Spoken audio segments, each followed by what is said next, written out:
Antes de começar o estudo da Palavra de Deus, eu quero orar mais uma vez com vocês. Pai querido que estás nos céus, nós te louvamos pela existência desta igreja de Jacksonville. O Senhor esteve aqui desde que ela foi plantada para o Senhor. Os mais antigos aqui sabem quanto suor e quanto trabalho foi feito para que essa igreja florescesse, crescesse, para brilhar por Jesus aqui nesta cidade. Derrama o Espírito Santo sobre todos os que estiveram desde o começo. Derrama o Espírito Santo sobre todos os que se agregaram e estão aqui agora louvando o Senhor, para que tenham esta missão no coração de salvar almas, produzir frutos, fazer a luz de Jesus brilhar, mais e mais brilhando, até Jesus Cristo voltar. Pai eterno, derrama o Espírito Santo sobre nós. Neste momento, ao abrirmos a Tua palavra, que o Espírito Santo fale ao nosso coração. Em nome de Jesus que pedimos e todos dizemos, amém, Senhor. Amém. Eu convido você para abrir a sua Bíblia em Jeremias, capítulo 29. Jeremias, capítulo 29. E vamos ler então os versos 10 a 14. Jeremias 29. E o verso 10 a 14. Às vezes a gente muda o sermão, mas desta vez eu não mudei. Este foi o título que nós demos, um futuro e uma esperança. Um futuro e uma esperança. Há pessoas que dizem, você não tem futuro. Toda pessoa tem futuro. E o importante é que este futuro esteja nas mãos de Deus. Um futuro e uma esperança. Veja este verso que está aí em Jeremias capítulo 29, versos 10 a 14. E assim diz o Senhor, logo que se cumprirem para a Babilônia 70 anos, atentarei para vocês e cumprirei a promessa que fiz a vocês, trazendo-os de volta a este lugar. Primeiro, Deus leva para o exílio 70 anos em Babilônia, intencionalmente. Intencionalmente, Deus permitiu que Jerusalém fosse cercada em 607, depois em 597 e depois em 586, tudo antes de Cristo. 3 cercos, 3 levas de exilados judeus sendo levados para a Babilônia. Na primeira leva foi o profeta Daniel e os seus companheiros. 606, 607 antes de Cristo. Na segunda leva, em 597, foi o profeta Ezequiel. E na terceira leva, então, o templo foi destruído. E agora, Jeremias, que não foi para a Babilônia, ficou em Jerusalém, porque Deus tinha um profeta em Jerusalém, que era Jeremias, tinha um profeta, tudo contemporâneo, viu? Tudo contemporâneo. Tinha um profeta em Babilônia, que era Ezequiel, tinha um profeta na corte de Babilônia, que era Daniel. Então Deus falou para Jeremias, logo que se cumprirem para a Babilônia 70 anos, atentarei para vocês e cumprirei a promessa que fiz a vocês, trazendo-os de volta a este lugar. Deus permitiu a amargura da escravidão, a amargura do exílio de 70 anos, porque queria purificar a sua igreja, preparar o seu povo para trazê-los de volta. Porque eles estavam longe de Deus, adorando Baalins, adorando Astarote, adorando Baal, adorando Tamuz, mas agora Deus está trazendo este povo, prometendo trazer este povo de volta. E o verso 11 diz assim, leia comigo o verso 11. Eu é que sei que pensamentos tenho a respeito de vocês. Que pensamento Deus tem a seu respeito? O que é que Deus está planejando para a sua vida? Às vezes nós planejamos uma coisa, mas o planejamento de Deus é outro. Isso aconteceu com a nossa vida ao voltarmos para o Brasil, pensando que seria uma coisa e se tornou outra. Porque era a vontade de Deus. E você vai descobrindo a vontade de Deus pouco a pouco. Quando você todas as manhãs diz, eis-me aqui, Senhor, envia-me a mim. Eis-me aqui, Senhor, seja feita a tua vontade, usa-me. Deus usa mesmo. E Deus vai mostrando para você, para hoje eu quero que você faça isso. E vai dando a agenda do dia para você. Eu sei que pensamentos tenho a respeito de vocês, diz o Senhor. São pensamentos de paz e não de mal, para dar-lhes um futuro e uma esperança. Estão vendo aí o título do sermão? Um futuro e uma esperança. Deus tem para o seu povo, tinha no passado e tem hoje, um futuro e uma esperança. Só que não aconteceu esse futuro e essa esperança na vida do povo de Deus no Antigo Testamento. Não aconteceu. Não porque Deus não quis. Deus fez tudo para que desse certo. Mas não deu certo. Israel não entrou no programa de Deus. Não comprou a ideia de Deus. De ser luz no mundo. De fazer a luz do Evangelho brilhar. Eles não entraram nos planos de Deus. Mesmo depois de terem voltado do exílio de 70 anos, se tornaram piores do que antes. Por isso vieram 400 anos sem profeta. Deus viu que não adiantava profeta, porque eles matavam os profetas. Então Deus disse, eu vou deixar vocês sem profeta por 400 anos. E foi o tempo de Malaquias até Mateus. 400 anos sem profeta. E o povo somente apostatando. Então Deus disse, os pensamentos que eu tenho são pensamentos de paz e não de mal, para dar-lhes um futuro e uma esperança. Então vocês me invocarão e se aproximarão de mim em oração e eu os ouvirei. Vocês me buscarão e me acharão. Quando me buscarem de todo o coração. Serei achado por vocês, diz o Senhor, e farei com que mude a sorte de vocês. Este era o sonho de Deus. Funcionou? Não. Eu tenho um sermão no YouTube, que o título do sermão é difícil se perder. Olha, é uma coisa muito difícil se perder. Eu sei que você pode estar pensando, não, pastor, o contrário, é difícil se salvar. Não. Se salvar é assim, ó, estalar de dedos. Ladrão na cruz, vivia perdido e se salvou no último minuto. É fácil se salvar. Aceite a Jesus como seu Salvador, mas aceite de verdade, não de mentirinha. Mas se perder é difícil, porque Deus corre atrás de você. Ele vai perseguindo você com a graça, com o amor dele, com a misericórdia, ele persegue. E ele permite situações difíceis na sua vida, quando você vai lá para o fundo do poço e você tem tempo para meditar, tem tempo para pensar em Deus. E Deus diz, eu estou aqui com você. Eu quero salvar você. E mesmo que você negue a Deus, Ele continua amando você e buscando você. Deus é muito insistente, meu irmão. Quando você lê a história de Manassés, quantos erros ele cometeu. Manassés é aquele rei que matou o profeta Isaías, que queimou seus filhos a Moloque. Ele era bruxo, ele era tudo. E Deus não o abandonou quando ele, sendo levado cativo para a Babilônia, escravo, ele clamou, pediu misericórdia, e Deus ouviu a sua oração e perdoou os seus pecados, que eram muitos, e o restaurou ao trono, e ele foi rei ainda por mais 20 anos, e agora um rei segundo o coração de Deus. Queridos, Deus é muito insistente, por isso é difícil se perder.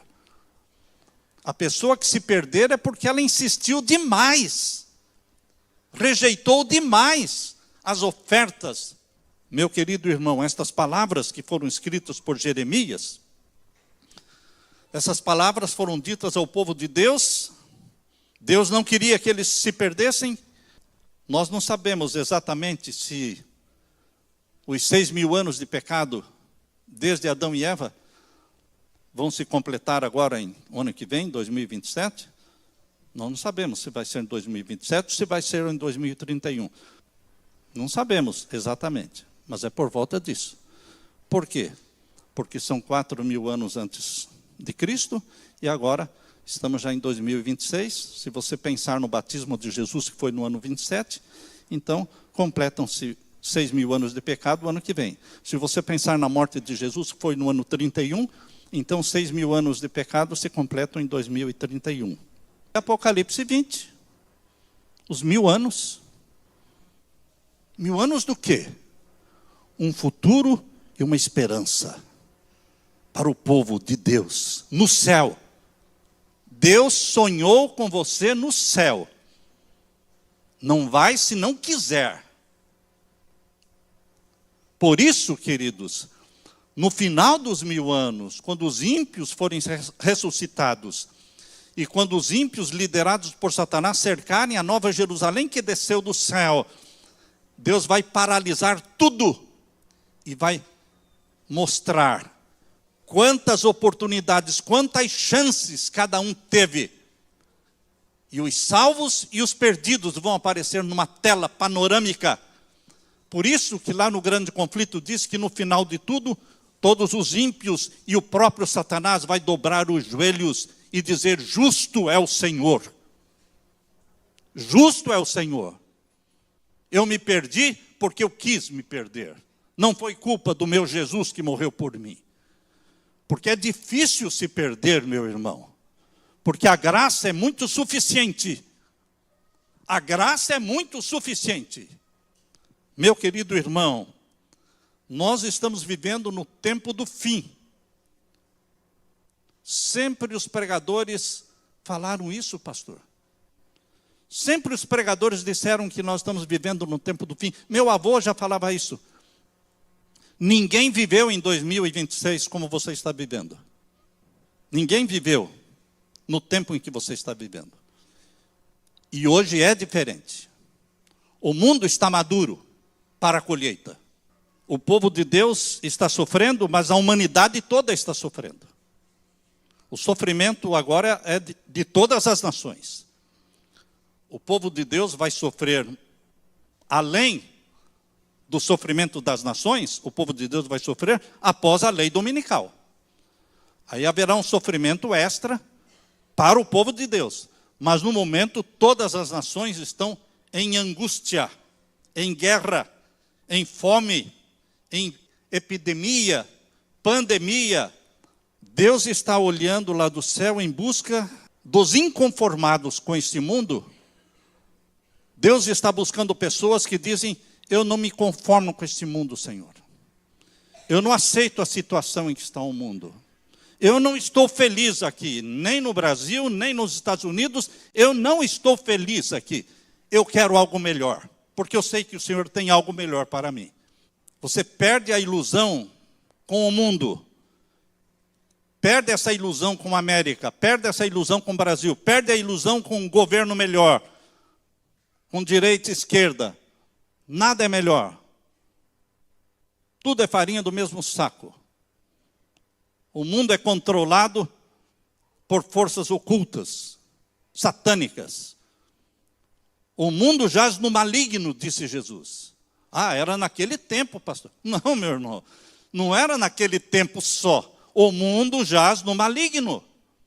Ainda, porque o reino da glória do nosso Senhor Jesus Cristo ainda não foi implantado. Ele ainda não retornou. Ele ainda não veio dar a glorificação para você e arrebatá-lo da terra para o céu. Por isso o mundo ainda jaz no maligno. E nós não nos conformamos com isso. Deus está em busca de pessoas inconformadas. Por isso que Paulo diz em Romanos capítulo 12, não vos conformeis com este mundo. Porque você às vezes é tentado a se conformar. Ah, é assim mesmo. Como é assim mesmo? Ah, todo mundo, é assim mesmo, está todo mundo fazendo isso aí, a igreja está desse jeito mesmo. Seja em relação a qualquer coisa que se faz dentro da igreja, sempre tem aqueles que dizem, não, mas é assim mesmo. A igreja está bem. Não, a igreja não está bem. A igreja não está bem. O estado de mornidão da igreja de Laodiceia, que é a minha igreja, é inaceitável para Deus. Ele não aceita, ele vomita. Não estamos bem como povo de Deus, como igreja de Deus. Então tem outra igreja? Não tem outra igreja. Não tem outra igreja. Se vocês souberem quantas vezes já me sugeriram para formar uma igreja, para criar uma igreja, eu falei, de jeito nenhum. Nasci adventista do sétimo dia e vou morrer adventista do sétimo dia. Porque eu entendo muito bem a profecia de que é a sétima igreja, não tem oitava. Eu só não quero ser morno dentro da igreja de Laodiceia. Porque os mornos serão vomitados. E Deus está em busca de Elias modernos, de João Batistas modernos, que não se conformam com o sistema corrupto do mundo e nem com a mornidão da igreja. Deus está em busca de reparadores de brechas. Pessoas que não estragam, mas consertam. Pessoas que não separam, mas reconciliam. Pessoas que não falam mal, mas que edificam. Abra sua Bíblia em Isaías capítulo 58. Isaías capítulo 58, vamos ler então verso 12 e 13. Vocês reconstruirão as antigas ruínas, levantarão os fundamentos de muitas gerações, e serão chamados reparadores de brechas. Você é um reformador, meu irmão. Você é um Elias, chamado por Acabe de perturbador de Israel. Que bom se todos nós fôssemos perturbadores de Israel, no sentido de Elias, que chamava o pecado pelo nome e não passava a mão na cabeça, dizendo que está tudo bem, está tudo bem. Não, não está tudo bem. A igreja está morna. E Jesus ainda está do lado de fora, batendo, pedindo, se você abrir a porta eu vou entrar. Como é que está tudo bem se Jesus ainda está fora? Essa é a carta que Jesus escreveu para mim e para você, igreja de Laodiceia. Então, Jesus está procurando hoje reparadores de brechas, restauradores de veredas, para que o país se torne habitável. Como é que você pode ser reparador de brechas? Meu querido irmão, se você guardar o domingo, ou se você guardar o sábado do jeito que todo mundo está guardando, desrespeitando as 24 horas santas do sábado, não se preparando para receber o santo dia do Senhor, tanto faz para Deus, se você guarda o domingo, ou se você é um guardador relaxado do sábado, tanto faz. Está vivendo em pecado. Pecado. Mas Deus quer perdoar. Mas para perdoar tem que ter arrependimento. Ó Senhor, eu fiz errado até agora. Você se enche de trabalho sexta-feira. Sexta-feira é o dia que você tem que agendar menos trabalho. Porque você tem que ter tempo, sexta-feira à tarde, para preparar a sua casa, a sua família, a sua roupa, o seu banho, a sua comida. Para o sábado. Não tem como descansar no sábado sem usar a sexta-feira como dia de preparação. No passado, os não adventistas chamavam de sexta-feira o dia da loucura dos adventistas. Porque era um corre-corre na sexta-feira, preparando tudo para o sábado. Queridos, sexta-feira tem que ser um dia realmente de preparação para o sábado. Para que ao pôr do sol, a casa esteja limpa, o banho tomado, a comida do sábado pronta, para receber com a família o dia do Senhor, louvando o nome do Senhor. Reparadores de brechas. E você já percebeu que esse texto que fala que Deus quer reparadores de brechas, restauradores de veredas, esse é o capítulo 58 e o verso 12. E o que fala o verso 13? Fala o que Deus está querendo dizer com a expressão reparadores de brechas. Porque o verso 13 explica o que é ser reparador de brechas. Diz respeito ao sábado. Veja o verso 13. Se vigiarem os seus pés para não profanarem o sábado. Então, na mente de Deus, quando ele falou de reparadores de brechas, ele está se referindo, ele está pensando, não tem como dizer que não, em quê? Naquilo que ele falou em seguida. Dos transgressores do sábado. Mas não está falando do egípcio, do pagão. Está falando do seu povo. Do seu povo.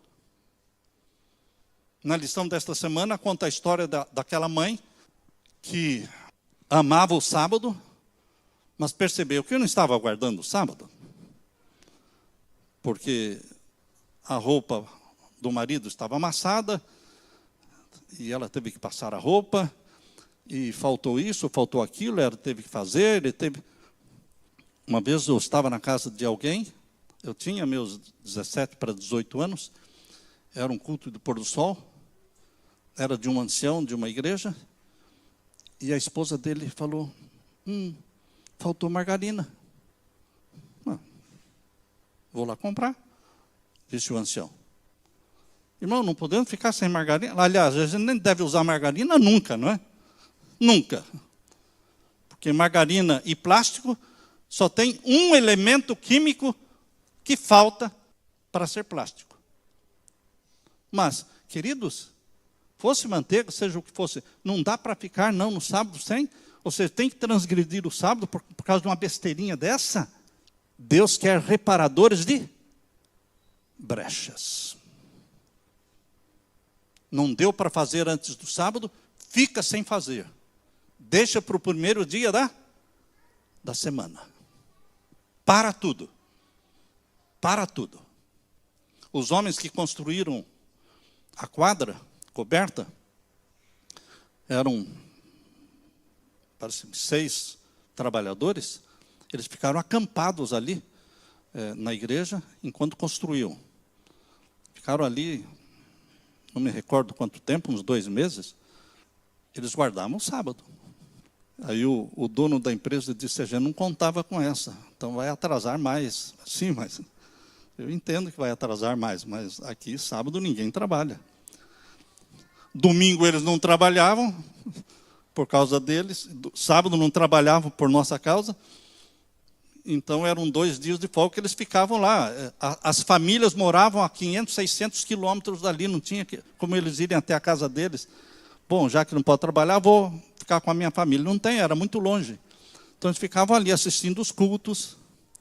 Queridos, o testemunho tem que ser dado. Mas vai ter prejuízo, não importa. Vai gastar mais, não importa. O que importa é Deus. Primeiro. Deus primeiro. Quando você coloca Deus primeiro, não vai faltar nada. Nada. Deus dá. Aliás, Deus quando chama, Deus quando dá uma missão, Ele paga tudo. É aquela história, você convidou, você paga a conta. É assim que Deus faz. Eu não te chamei, Samuel? Leila, eu não te chamei? Eu pago a conta. O que você vai precisar aqui? Vou precisar disso, daquilo? Eu dou.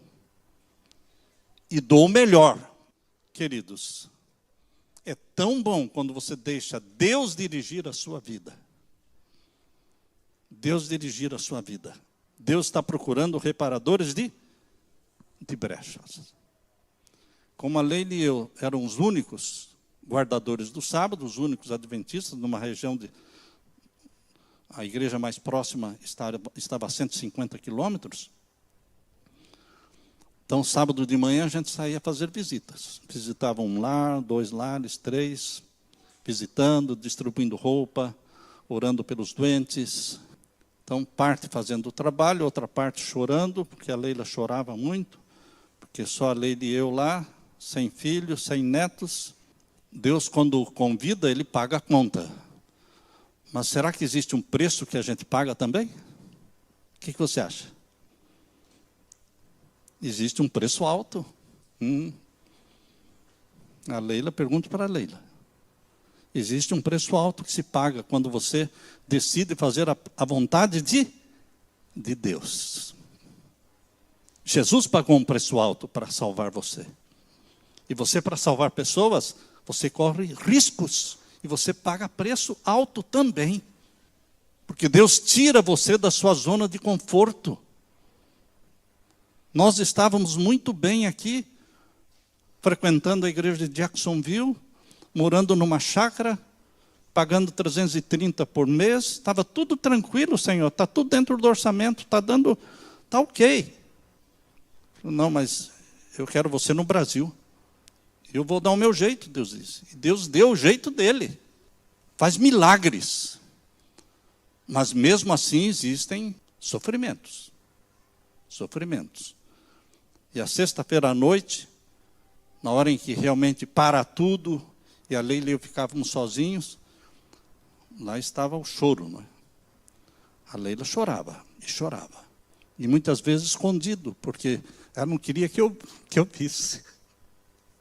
Queridos, Deus quer reparadores de brechas. Será que aqui no capítulo 58, verso 13, você é reparador de brechas se vigiarem os seus pés, para não profanarem o sábado, se deixarem de cuidar dos seus próprios interesses no meu santo dia? Quais seriam os seus próprios interesses no meu santo dia? Praia. Praia se tornou uma coisa de sábado. Ir para a praia, jogar futebol, jogar vôlei.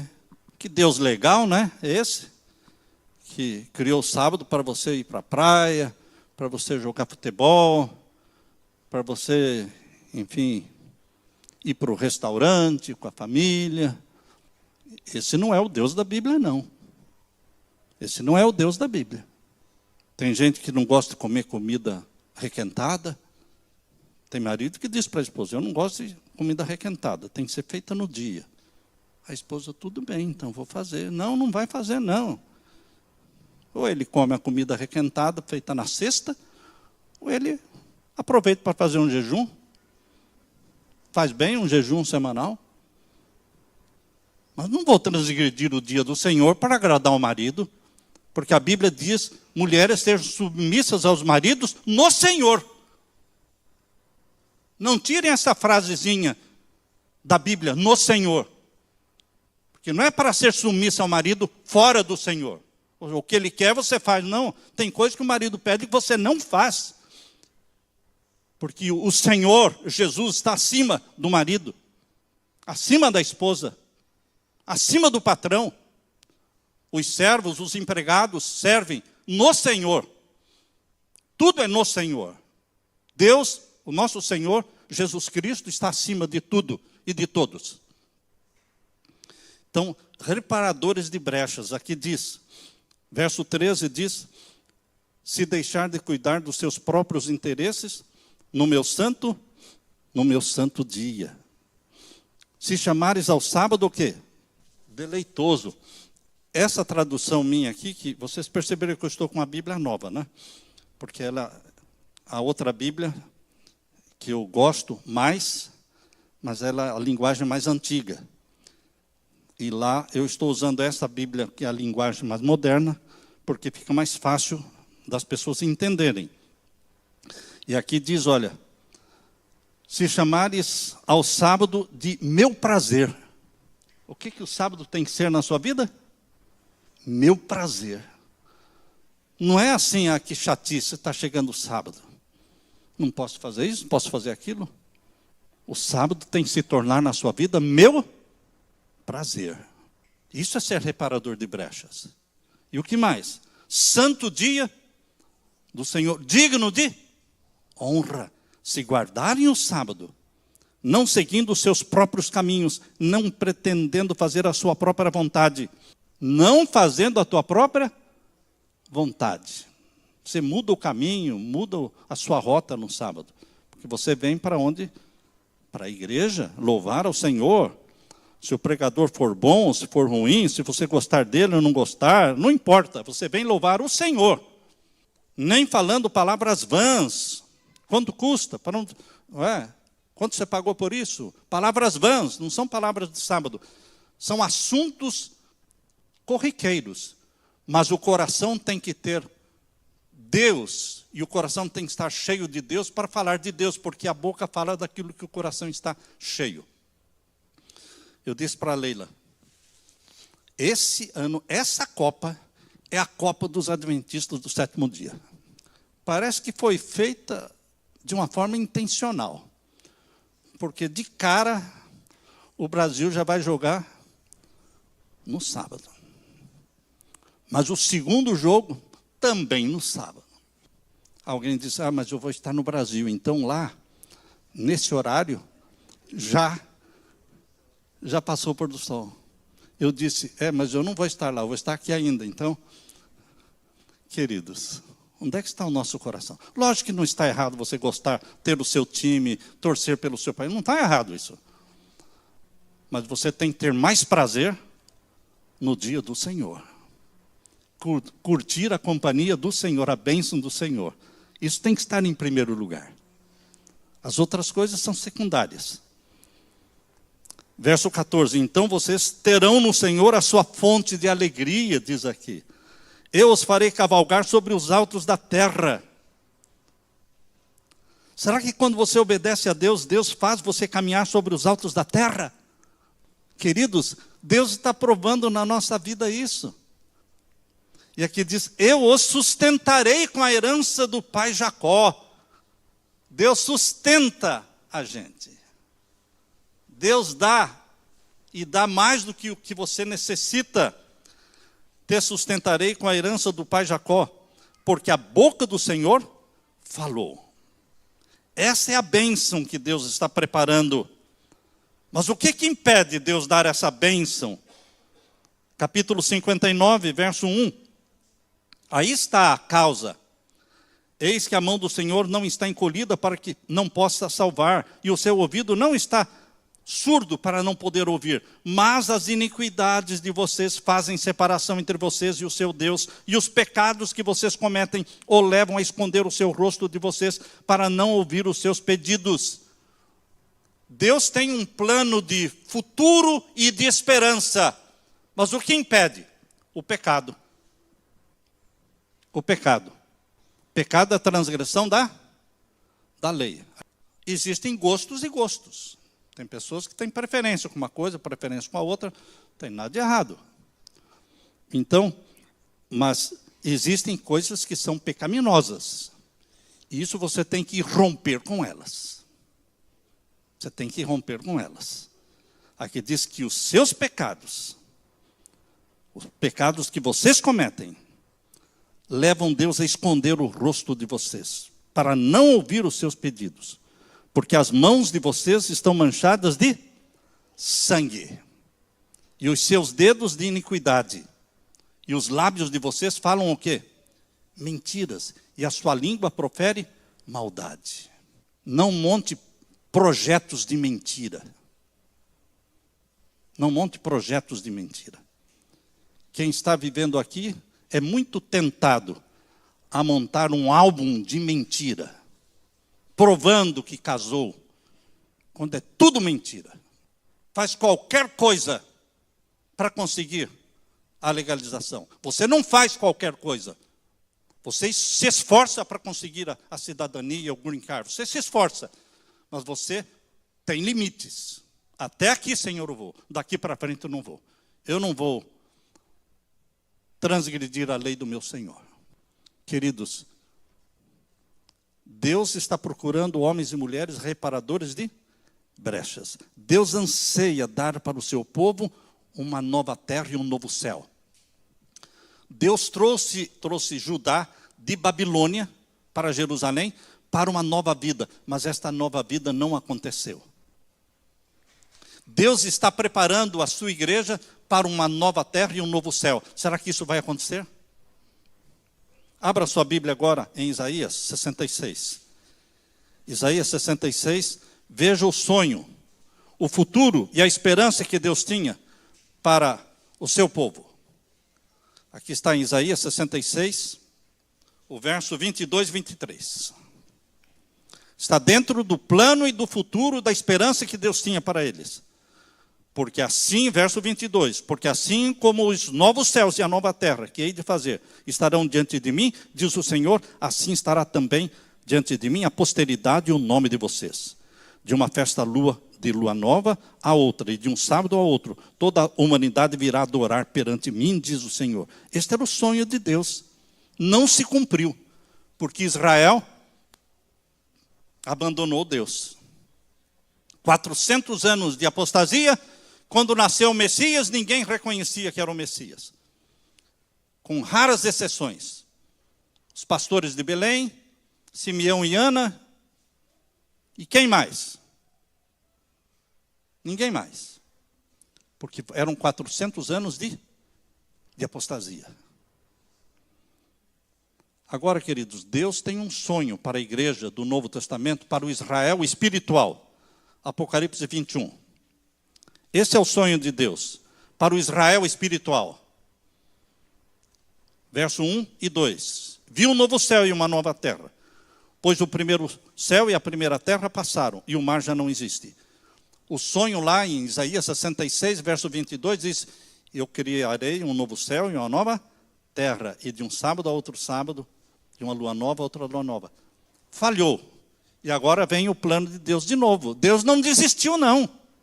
Não vai desistir. Existe um remanescente, um reparador de brechas, que participa do remanescente, que está se preparando para este plano de Deus para o Israel espiritual. Novo céu e nova terra. Um futuro e uma esperança. Você está dentro? Ou está fora? Se Deus quiser... Não fale isso, meu irmão. Como é que se Deus quiser? Você fala se Deus quiser quando você vai fazer uma viagem, vai comprar uma roupa, você vai comprar uma casa, se Deus quiser vai me ajudar. Não, mas você não vai falar se Deus quiser que eu esteja na nova... Não. Lógico que Ele quer, Ele já deu o filho dele para morrer por você. Ele já fez tudo. Então como é se Deus quiser? Deus quer. Deus quer. Se você quiser, você estará lá. Novo céu e nova terra. Vi o novo céu e a nova terra. E o verso 2. Vi também a cidade santa, a nova Jerusalém, que descia do céu, da parte de Deus, preparada, como uma noiva enfeitada para o seu noivo. Então ouvi uma voz forte que vinha do trono e dizia, eis o tabernáculo de Deus com os seres humanos. Deus mesmo enxugará com eles, Deus mesmo estará com eles e será o Deus deles e lhes enxugará dos olhos toda lágrima. E já não existirá mais morte, não haverá mais luto, nem pranto, nem dor, porque as primeiras coisas passaram. Um futuro e uma esperança. Mas tem que haver confissão do pecado. E a mensagem de Deus é arrependam-se. Eu fiz esse sermão, não esse, fiz um outro sermão com o título Arrependam-se. Foi postado hoje de manhã no YouTube. Arrependam-se. João Batista começou seu ministério dizendo arrependam-se. Jesus começou seu ministério dizendo arrependam-se. O primeiro sermão de Pedro foi arrependam-se. E com a mensagem de Deus para Laodiceia, Apocalipse 3:19, arrependam-se. É uma mensagem direta. Todo aquele que quiser será salvo. Deus não rejeita ninguém que queira se salvar. É o sangue de Jesus, é a graça de Jesus toda suficiente para salvar todo aquele que nele crê. Eu creio, eu quero. E você tem que repetir isso todo dia, toda manhã, toda madrugada. Eu quero, Senhor. Custe o que custar, eu quero o céu. É a qualquer preço. Não negocio o céu. O céu em primeiro lugar, para mim, para minha esposa, para os meus filhos. Eu quero, Senhor. Eu me posiciono, eu estou dentro do teu plano. Amém, irmãos? Todos os que querem estar dentro do plano de Deus, levante a mão. Aleluia, aleluia.